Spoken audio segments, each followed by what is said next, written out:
Hello students, class 10th, subject biology, chapter 15, our environment।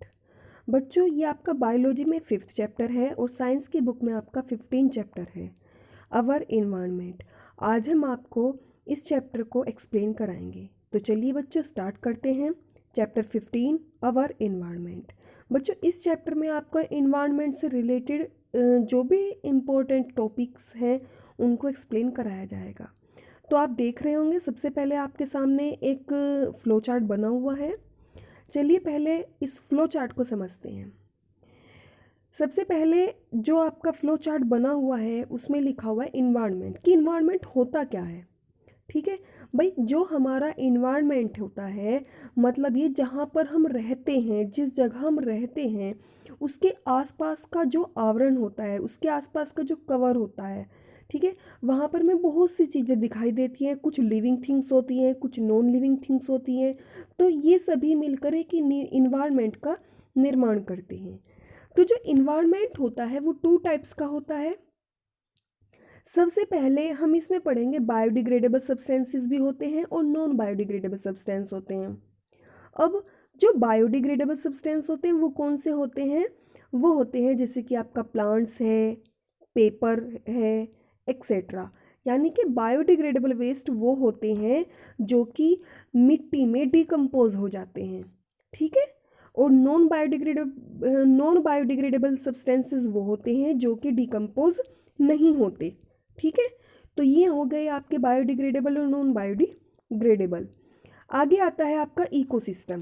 भाई ecosystem जो है, हमारे आसपास का जो इकोसिस्टम है उसमें कौन कौन सी चीज़ें इंक्लूड हैं।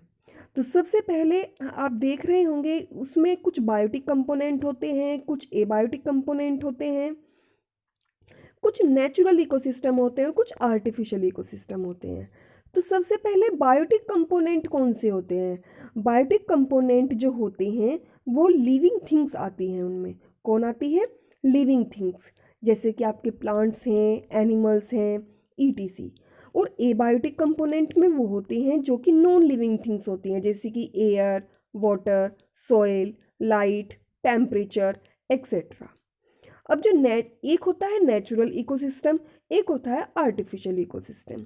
ठीक है बच्चों, तो सबसे पहले हम बायोटिक कंपोनेंट के बारे में पढ़ेंगे कि बायोटिक कंपोनेंट जो होते हैं वो कौन कौन से होते हैं, उसके जो कि उसमें कुछ इंक्लूड हैं, उनके नाम क्या क्या हैं, किनको कहा जाता है। तो सबसे पहले आता है प्रोड्यूसर। प्रोड्यूसर क्या होते हैं? भाई जितने भी ग्रीन प्लांट्स होते हैं उन सभी को प्रोड्यूसर कहा जाता है। ठीक है, जितने भी ग्रीन प्लांट्स होते हैं उन सभी को क्या कहा जाता है? प्रोड्यूसर कहा जाता है। एक होते हैं कंज्यूमर। कंज्यूमर कौन से होते हैं? कंज्यूमर वो होते हैं जो अपने भोजन के लिए दूसरों पर डिपेंड रहते हैं। कंज्यूमर वो होते हैं। एक होते हैं डिकम्पोजर्स। डिकम्पोजर्स कौन से होते हैं? वो होते हैं जो कि अपने भोजन के लिए डेड एंड डिकेइंग मटेरियल पर डिपेंड रहते हैं। ठीक है, तो जो कंज्यूमर होते हैं, कंज्यूमर भी हमारे 3 टाइप्स के होते हैं। एक होते हैं हर्बीवोरस, एक होते हैं कार्निवोरस, एक होते हैं ओमनिवोरस। ठीक है, जो हर्बीवोरस होते हैं उनके एग्जाम्पल है cow, etc, carnivorous tiger, etc, omnivorous human, etc. ठीक है, जो हर्बीवोरस होते हैं वो शाकाहारी होते हैं, यानी कि वो घास खाते हैं। ठीक है, और जो कार्निवोरस होते हैं वो फ्लैश ईटिंग होते हैं, यानी कि ताज़ा मांस खाते हैं। और जो ओमनिवोरस होते हैं वो दोनों को खाते हैं, घास को भी और मांस को भी। जो ह्यूमन बींग्स होता है, क्रो होता है, वो ओमनिवोरस में आता है। अब जो हमारे हर्बीवोरस है, कार्निवोरस है, ओमनिवोरस है, इनसे मिलके हमारे इकोसिस्टम में एक फूड चेन बनी हुई है। क्या बनी हुई है? एक फूड चेन बनी हुई है। और इस फूड चेन में क्या होता है कि ये जो हमारी फूड चेन बनी हुई है इसमें एक दूसरे एनिमल्स में एनर्जी का ट्रांसफ़र होता है। क्या होता है? एनर्जी का ट्रांसफ़र होता है। और ये बहुत सारी फूड चेन आपस में मिलकर एक फूड वेब बनाती हैं। क्या बनाती हैं? फूड वेब बनाती हैं। और जो हमारी फूड चेन होती है उसमें ज़्यादा से ज़्यादा हमारे जो ट्रॉपिक लेवल होते हैं वो अधिकतर कितने होते हैं? 4 होते हैं। ठीक है, जो हमारे ट्रॉपिक लेवल है, ट्रॉपिक लेवल मतलब यानी कि फर्स्ट लेवल में आपका प्रोड्यूसर आएगा, सेकंड में प्राइमरी कंज्यूमर, फिर सेकेंडरी कंज्यूमर, फिर टर्सरी कंज्यूमर। तो ये आपके क्या हुए, ट्रॉपिक लेवल हुए। ठीक है बच्चों, तो ये हमने एक फ्लो चार्ट पढ़ा था और अब हम चैप्टर को एक्सप्लेन कराएंगे, तो सभी बच्चे वो ध्यान से देखेंगे। ठीक है, सभी बच्चे अपने सामने नोट्स ओपन करके रखेंगे तभी इस चैप्टर को समझेंगे। तो चलिए बच्चों स्टार्ट करते हैं। Our environment.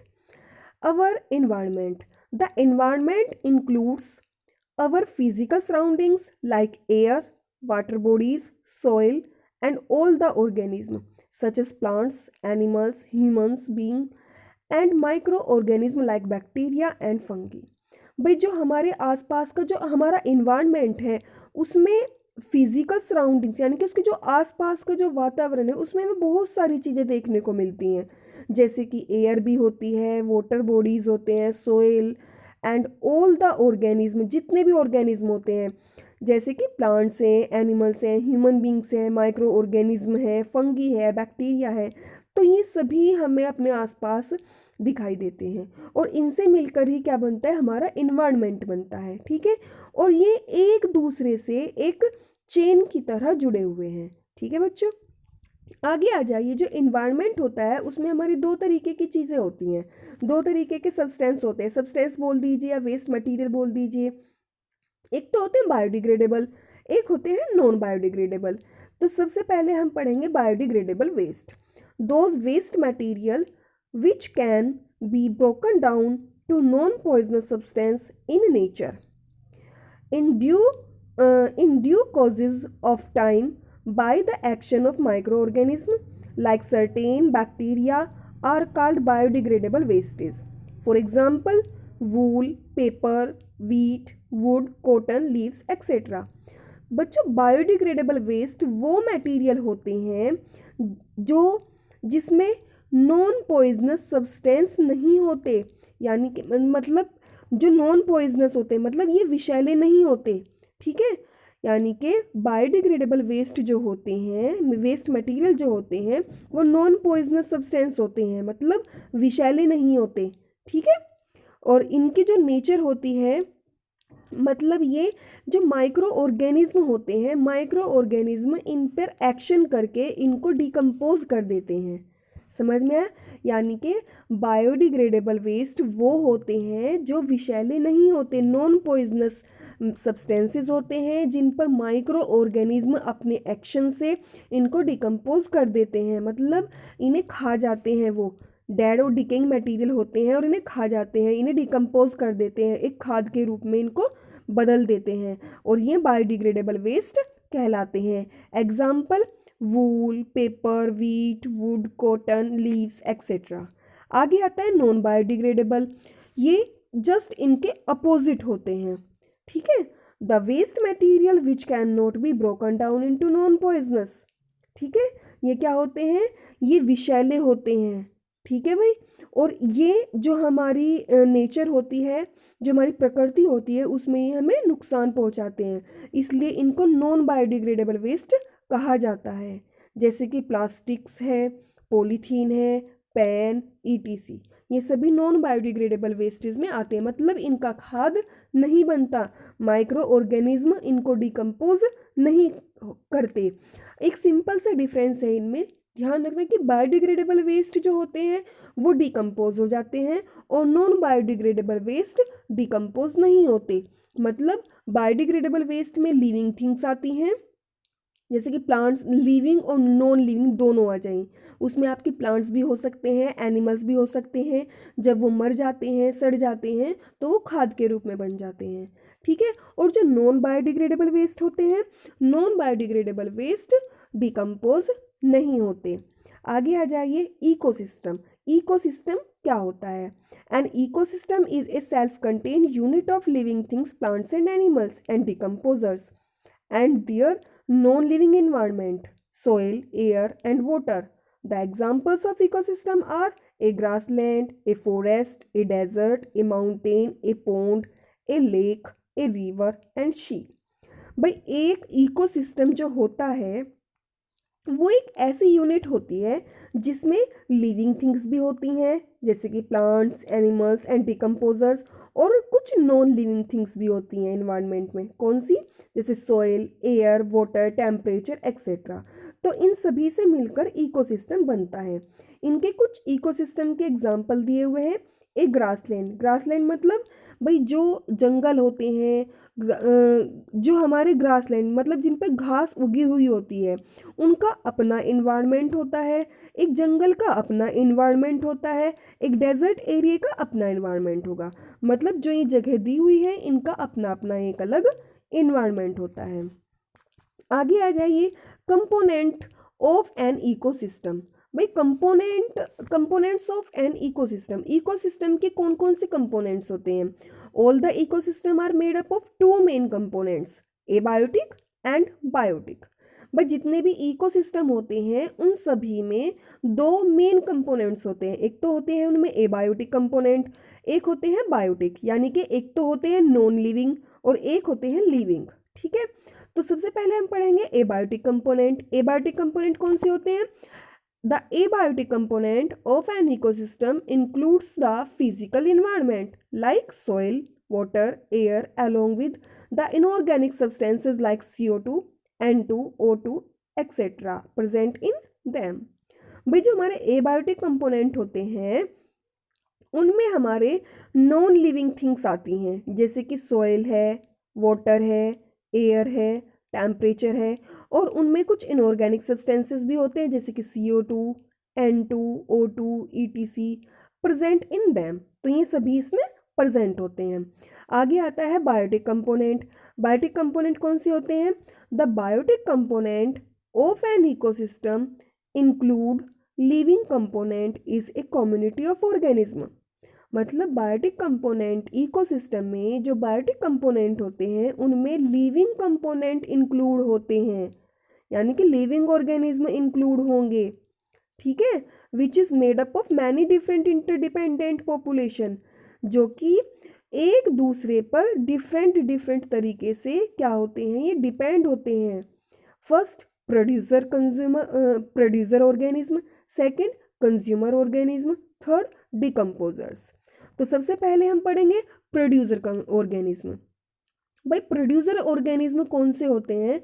Producers are the organism which can prepare their own food from simple inorganic substances like CO2 and water by using sunlight energy in the presence of chlorophyll, for example green plants and blue green algae।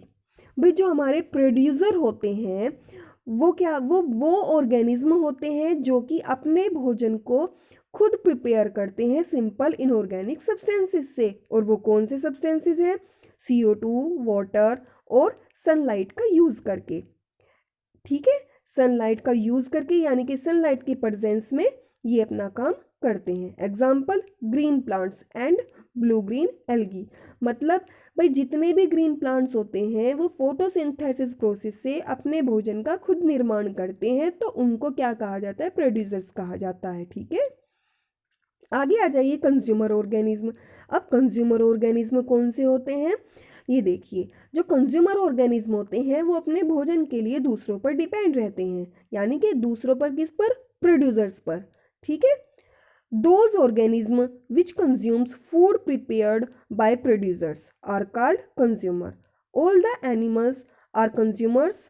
Consume can be further divided into three groups: herbivorous, carnivorous and omnivorous। भाई जो हमारे consumer होते हैं, यानी कि जो हमारे consumer organism हैं, दोज ऑर्गेनिज्म विच कंज्यूम, ये ऑर्गेनिज्म अपने भोजन के लिए प्रोड्यूसर्स पर डिपेंड रहते हैं, इसलिए इनको कंज्यूमर कहा जाता है। ये जितने भी एनिमल्स होते हैं ये कंज्यूमर्स होते हैं। क्यों? क्योंकि ये तीन ग्रुप में बटे हुए हैं जो कि ऑर्गेनिज्म को क्या करते हैं? कंज्यूम करते हैं। और तीन उसमें कौन कौन से? एक तो होते हैं हर्बीवोर्स, कार्निवोर्स एंड ओमनिवोर्स। भाई जो हर्बीवोर्स होते हैं, those animals which eat only plants are called herbivores, यानी कि जो केवल प्लांट को खाते हैं वो क्या हुए? हर्बीवोरस हुए।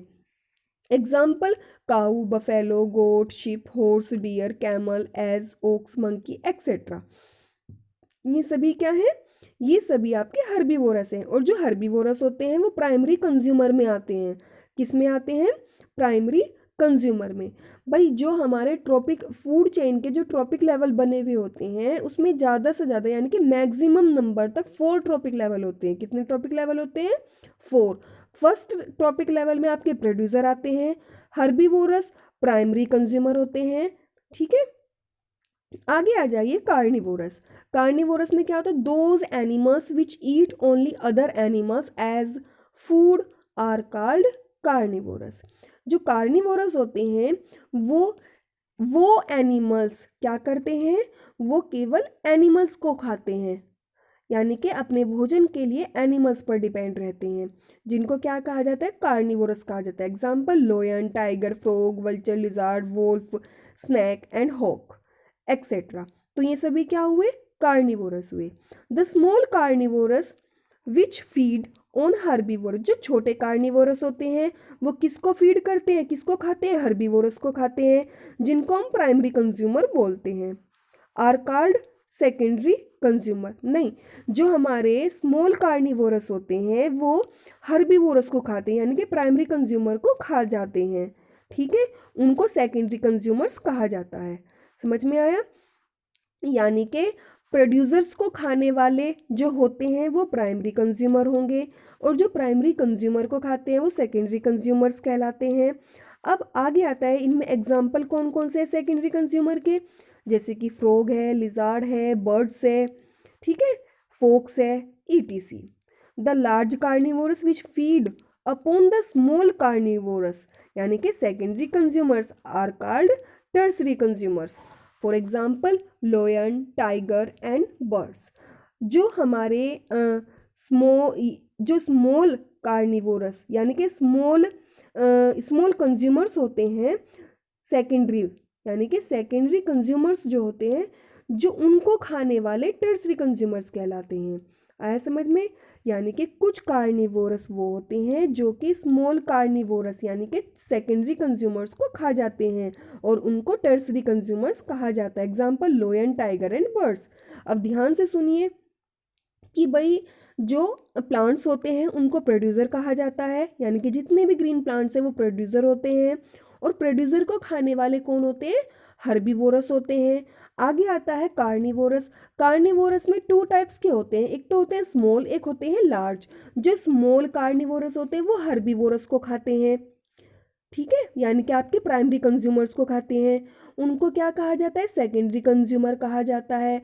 और वो और लार्ज कार्निवोरस सेकेंडरी कंज्यूमर को खाते हैं, उनको टर्सरी कंज्यूमर्स कहा जाता है। आया समझ बच्चों? आगे आ जाइए। आगे आता है हमारा ओमनिवोरस। ओमनिवोरस क्या होते हैं? Those animals which eat both plants and animals are called omnivorous. Example man, dog, crow, ETC. जो ओमनिवोरस होते हैं वो एनिमल्स होते हैं जो कि बोथ यानी कि प्लांट एंड एनिमल्स दोनों को खाते हैं। क्या कहलाते हैं? ओमनिवोरस कहलाते हैं। Example man, dog, crow, etc. आगे आ जाइए डिकम्पोजर्स। अब डिकम्पोजर्स कौन से होते हैं? The micro organism which break down the complex organic compound present in dead organism like dead plants and animals and their product like feces, urine, etc. into simpler substances are called decomposers. भाई decomposers कौन से होते हैं? Decomposers वो micro organism होते हैं जो कि ऑर्गेनिक कंपाउंड में जो प्रेजेंट डेड ऑर्गेनिज्म होते हैं, ठीक है, जैसे कि डेड प्लांट्स होते हैं, एनिमल्स होते हैं, ठीक है, उन और कुछ प्रोडक्ट होते हैं जैसे कि फेसिस है, यूरिन, ईटीसी। इन सबको सिंपलर सब्सटेंसेस में कन्वर्ट कर देते हैं। क्या कहलाते हैं? डिकम्पोजर्स कहलाते हैं। तो ध्यान से सुने, डिकम्पोजर्स वो ऑर्गेनिज्म होते हैं भाई, जैसे हमारे घरों में सब्जियां आती हैं, अगर वो खराब हो जाती तो हम उनको डाल देते हैं, तो कुछ दिनों बाद क्या होता है? उनमें कीड़े पड़ जाते हैं, ठीक है, उनमें माइक्रो ऑर्गेनिज्म प्रेजेंट हो जाते हैं, और धीरे धीरे वो उस उन जो सब्जियां हैं जो हमसे ख़राब हो गई हैं उन सब्जियों को धीरे धीरे खाना शुरू कर देते हैं और उसे खाद के रूप में बदल देते हैं। यानी कि इनका भोजन किनसे मिला, डेड एंड डिकेइंग मटेरियल से मिलता है डिकम्पोजर्स को। आगे नेक्स्ट हेडिंग आती है हमारी इम्पोर्टेंस ऑफ डिकम्पोजर्स। भाई इसकी इम्पोर्टेंस क्या है डिकम्पोजर्स की, ठीक है। सबसे पहले तो मैं बताती हूँ जो इम्पोर्टेंस है, डिकम्पोजर्स क्या करते हैं, वो हमारे इन्वायरमेंट को क्लीन करते हैं। क्या करते हैं, इन्वायरमेंट को क्लीन करते हैं। कैसे करते हैं, अब वो ध्यान से सुनिए। The decomposers help in decomposing, यानी कि ये वो ऑर्गेनिज्म होते हैं जो कि did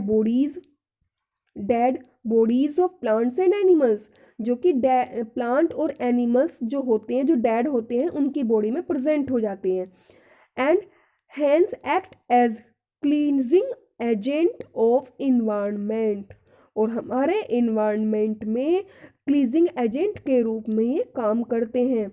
it is only due to the presence of decomposers that the various nutrients element which were initially taken by plants from the soil, air and water return to the soil, air and water after the death of plants and animals।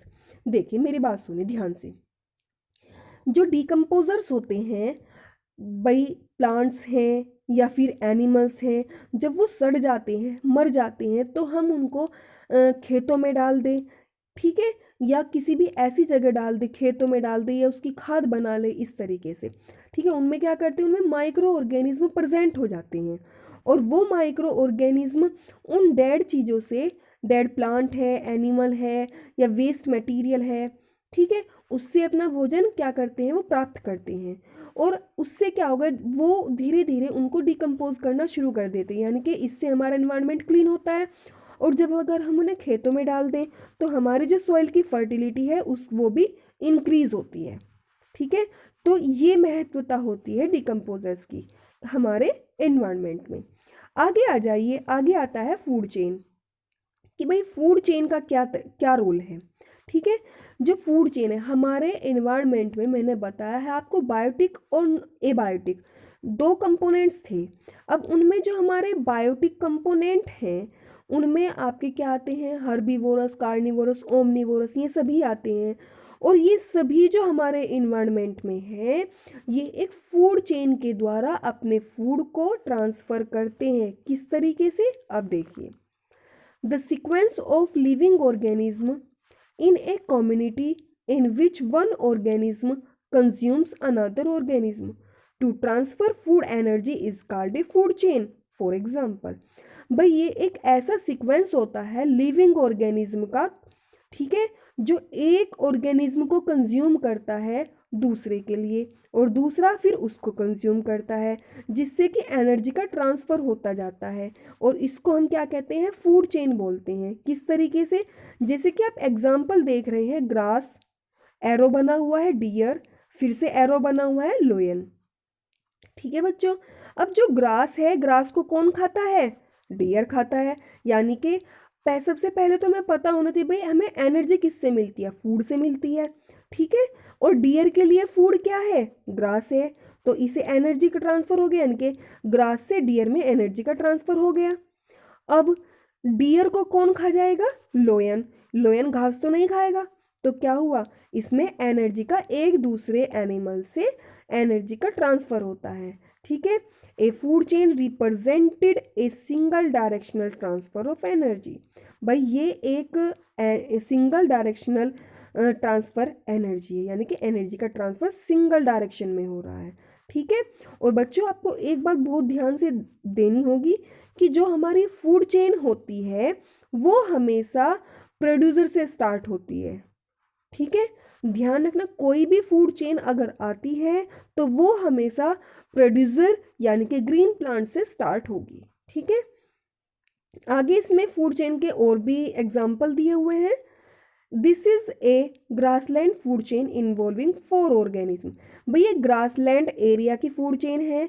सबसे पहले grass होगा, grass को insect खा जाएंगे, insect को frog खाएगा, frog को bird खाएगी, ठीक है। और मैंने बताया था जो आपके ग्रास होता है, ग्रीन प्लांट्स होते हैं, वो प्रोड्यूसर होते हैं, ठीक है। फिर इनको कौन खाता है, हर्बीवोरस खाता है, यानी कि जो आपके प्राइमरी कंज्यूमर होते हैं। और फ्रॉग को कौन खाएगा, जो छोटे यानी कि स्मॉल कार्निवोरस होते हैं वो खाएंगे, और स्मॉल कार्निवोरस को लार्ज कार्निवोरस खा जाते हैं। नेक्स्ट है aquatic food chain can be represented as algae. भाई ये एक्वाटिक फूड चेन है, यानी कि पानी में रहने वाले एनिमल्स की। तो सबसे पहले क्या है, एल्गी। एल्गी क्या होती है, एक प्लांट होता है, मतलब एक शैवाल बोलते हैं हिंदी में इसको, क्या बोलते हैं, शैवाल, एल्गी। ये भी क्या होती है, ग्रीन प्लांट होती है, ठीक है। और इनको कौन खा जाएगा, प्रोटोजोआ, जो कि प्रोटोजोन्स प्रेजेंट होते हैं। और इनको कौन खा जाएगा, स्मॉल फिश, यानी कि जो छोटी मछलियाँ होती हैं, छोटी मछलियों को बड़ी मछलियाँ खा जाती हैं। आगे आ जाइए फूड वेब। भाई फूड वेब में क्या होता है, the interconnected food chain operating is an ecosystem which established a network of relationship between various species is called a food chain। मतलब भाई ये एक इंटरकनेक्टेड फूड चेन होती है, मतलब किसी भी इकोसिस्टम में दो या दो से ज़्यादा जो फूड चेन इंटरकनेक्ट होती हैं, एक दूसरे से जुड़ी हुई होती हैं और एक रिलेशनशिप को शो करती हैं स्पीसीज के बीच में, तो वो क्या कहलाती है, फूड वेब कहलाती है। जैसे कि आप एक डायग्राम देख रहे हैं, जितनी भी इसमें फूड चेन बनी हुई है, इसमें 6 फूड चेन बनी हुई है। कितनी फूड चेन बनी हुई है, 6 फूड चेन बनी हुई है, ठीक है। आपका ये जो डायग्राम बना हुआ है इसे एक्सप्लेन हमने नीचे किया हुआ है, ठीक है, 1 पॉइंट 2 पॉइंट। अब इसमें जो 6 फूड चेन बनी हुई है, 6 की 6 फूड चेन प्लांट से स्टार्ट होती हैं, ठीक है, यानी कि आपके प्रोड्यूसर से स्टार्ट होंगी और टॉप कार्निवोरस तक पहुंचेंगी, ठीक है। चलिए स्टार्ट करते हैं नीचे से। There are as many as 6 food chain operating in the food web shown above which have marked 1 2 3 4 5 and 6। भाई इसमें जो ये फूड वेब दिया हुआ है, इसमें 6 फूड चेन है जो कि दिखाई गई है ऊपर, जिनको मार्क भी किया गया है 1 2 3 एंड 4 5 6, ठीक है। अब जो हमारी फर्स्ट फूड चेन आती है, in the first food chain plant are eaten by rabbit, और रैबिट को कौन खा गया, हॉक, ठीक है। अब जो हमारी फर्स्ट फूड चेन थी, आप देख रहे होंगे डायग्राम में, प्लांट से स्टार्ट हो रही है, प्लांट को किसने खाया, रैबिट ने, और रैबिट को किसने खाया, हॉक ने, ठीक है। सेकेंड वाली फूड चेन में क्या होता है, प्लांट से स्टार्ट हो रही है, प्लांट्स को किसने खाया, माइस ने, और माइस को किसने खाया, हॉक ने, ठीक है। नेक्स्ट फूड चेन आती है हमारी, प्लांट से स्टार्ट होगी सभी, माइस खाएगा, माइस को फिर स्नैक खाएगा, स्नैक को हॉक खाएगा। फोर्थ में आता है प्लांट्स सीड ईटिंग बर्ड्स खा जाती हैं इसको, फिर हॉक खाता है। फिफ्थ में प्लांट्स को ग्रासोपर, ग्रासोपर को हॉक।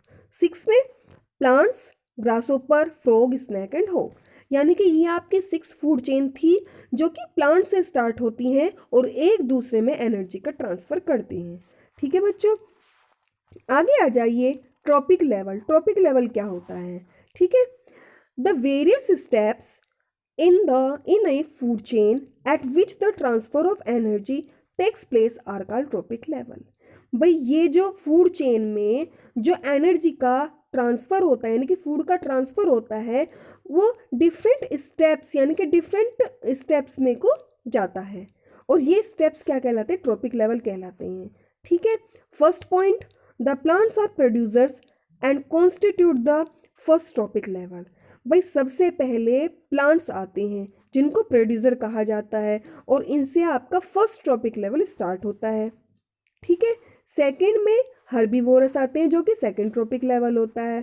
थर्ड में कार्निवोरस आते हैं जो कि थर्ड लेवल होता है, यानी कि स्मॉल कार्निवोरस थर्ड लेवल में आएंगे। फोर्थ में क्या होता है, लार्ज कार्निवोरस या top carnivorous constitute the fourth trophic level. जो कार्निवोरस होते हैं यानी कि लार्ज कार्निवोरस होते हैं वो फोर्थ ट्रॉपिक लेवल में आते हैं, ठीक है। अब आप डायग्राम में भी देख रहे होंगे, जो डायग्राम में बन रहा है एक ट्रायंगल की शेप में बना हुआ है। सबसे पहले producer, second primary consumer, third secondary consumer and fourth top carnivorous, ठीक है। अब आगे इसमें एक एरो टाइप में भी बना हुआ है, first trophic level, second trophic level, third trophic level and fourth trophic level. जो फूड चेन होती है उसमें मैक्सिमम 4 ट्रॉपिक लेवल होते हैं। ठीक है बच्चों, आगे आ जाइए, effects of man activity on the ecosystem. ठीक है भाई, जो हमारी फूड चेन है वो किस पर मतलब जो हमारा इन्वायरमेंट है, जो हमारा इकोसिस्टम है, वो फूड चेन पे डिपेंड है। अगर हम अपनी फूड चेन में से एक भी कड़ी को मिस करते हैं, ठीक है, तो हमारा जो इन्वायरमेंट है वो डिसबैलेंस हो जाएगा।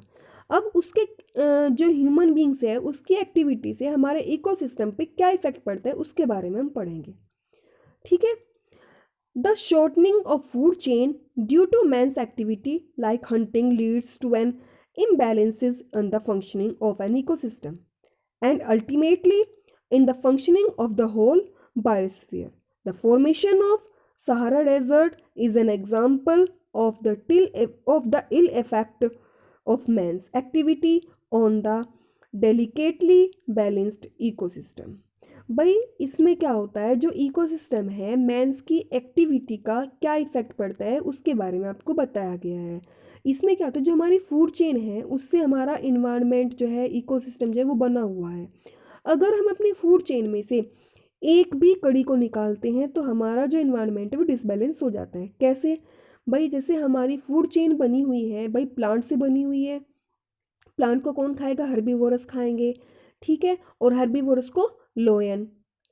अगर हम अगर हम क्या करें, हर्बीवोरस को, जितने भी हर्बीवोरस हैं उन सभी को ख़त्म कर दें, तो क्या लोयन जो है वो घास को खा पाएगा? नहीं खाएगा। इससे क्या होगा, हमने हर्बीवोरस को कम किया और क्या होगा, जो लोयन थे वो भी साथ साथ उसके मर जाएंगे। ठीक है, अब अगर हम प्लांट्स को मारते हैं, ठीक है, तो प्लांट्स को अगर हम मारेंगे तो क्या होगा, हमारे जो हर्बीवोरस होते हैं वो इतने ज़्यादा हो जाएंगे, इतनी ज़्यादा मात्रा में हो जाएंगे, उनका पेट नहीं भरेगा, उनको खाना नहीं मिलेगा, और उनको खाना नहीं मिलेगा तो हमारे टॉप कार्निवोर्स पे भी इफेक्ट पड़ेगा। तो इसलिए ये होता है कि हम अपनी फूड चेन में से एक भी कड़ी को निकाल नहीं सकते। ये एक साइकिल बना हुआ है जो कि एक दूसरे पर डिपेंड है। आगे आ जाइए, transfer of energy in food chain. भाई फूड चेन में एनर्जी का ट्रांसफ़र किस तरीके से होता है उसके बारे में आपको बताया जाएगा। The food chain in a community actually represent a step wise transfer of food and the energy contain in food. भाई जो एनर्जी का ट्रांसफ़र होता है यानी कि ये फूड से होता है, यानी कि स्टेप वाइज होता है। पहले ग्रीन प्लांट्स अपना भोजन बनाएंगे, उनको बनाने के बाद फिर उनको हर्बीवोरस खाएंगे, फिर हर्बीवोरस को कार्निवोरस खाएंगे, कार्निवोरस को टॉप कार्निवोरस खाएंगे, और इस तरीके से एनर्जी का ट्रांसफ़र होगा। ठीक है, आप डायग्राम में देख रहे होंगे, सबसे पहले ग्रीन प्लांट्स जो हैं यानी कि प्रोड्यूसर प्लांट्स जो हैं वो सनलाइट से यानी कि फोटोसिंथेसिस प्रोसेस से अपना भोजन बना रहे हैं। ठीक है, भोजन बनाने के बाद क्या होता है, जब प्लांट्स अच्छी तरीके से बन गए हैं, मतलब अच्छी तरीके से ग्रो कर ली है उन्होंने, तो उनको हर्बीवोरस ने खा लिया। जब हर्बीवोरस ने खा लिया फिर उनको कार्निवोरस ने खाया, फिर उनको टॉप कार्निवोरस ने खाया।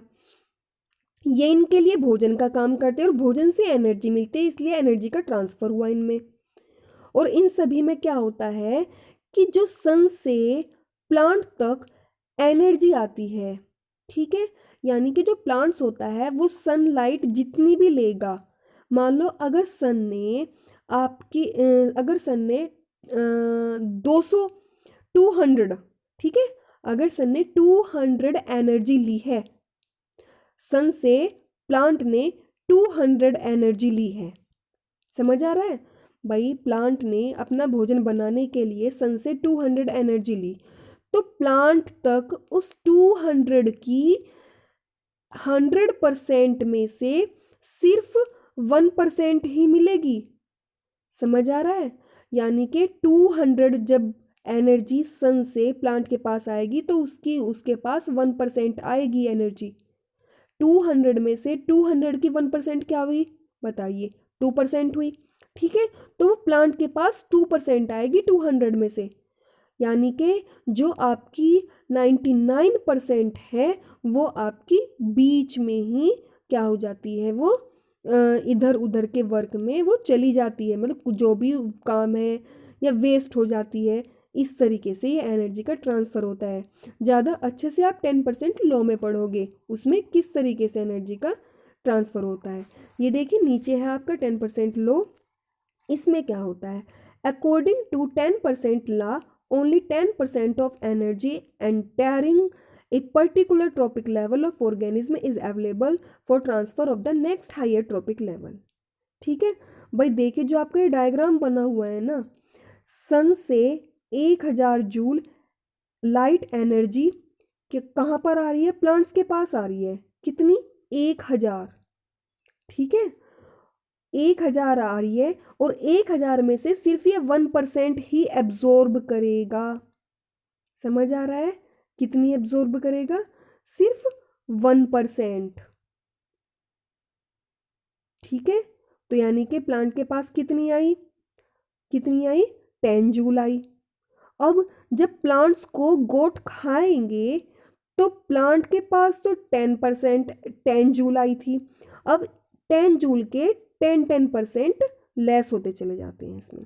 यानी कि आपके सन से लेकर प्लांट तक के बीच में जो एनर्जी का ट्रांसफ़र होगा वो क्या होगा, यानी कि सन से आने वाली एनर्जी से सिर्फ प्लांट्स 1% एनर्जी को एब्जॉर्ब करेगा और प्लांट्स के पास जितनी एनर्जी आएगी उसके 10% लेस होती चली जाएगी हर एक ट्रॉपिक लेवल में। जैसे कि सन के पास 1000 थी, इसकी इन्होंने कितनी एब्जॉर्ब की, 1% एब्जॉर्ब की, यानी कि 10 जूल एनर्जी प्लांट के पास आई। 10 जूल की 10% किसके पास, 1 जूल गोट के पास आई। 1 जूल की 10% यानी कि लेस होती चली जाती है, लोयन के पास आएगी। तो सबसे कम किसके पास आएगी, 0.1 जूल लोयन के पास आएगी, यानी कि थर्ड ट्रॉपिक लेवल में। ठीक है, आई होप बच्चों आपको ये यहाँ तक चैप्टर समझ आया होगा। नेक्स्ट वीडियो में हम आगे के नोट्स को एक्सप्लेन करेंगे। अगर कुछ चीज़ें ऐसी हैं जो आपको समझ नहीं आई हैं या आपको 10% क्लास समझ नहीं आया है तो मैं आप मुझे मैसेज कर देना, मैं आपको दोबारा से एक्सप्लेन कर दूंगी। ओके बच्चों, थैंक यू सो मच।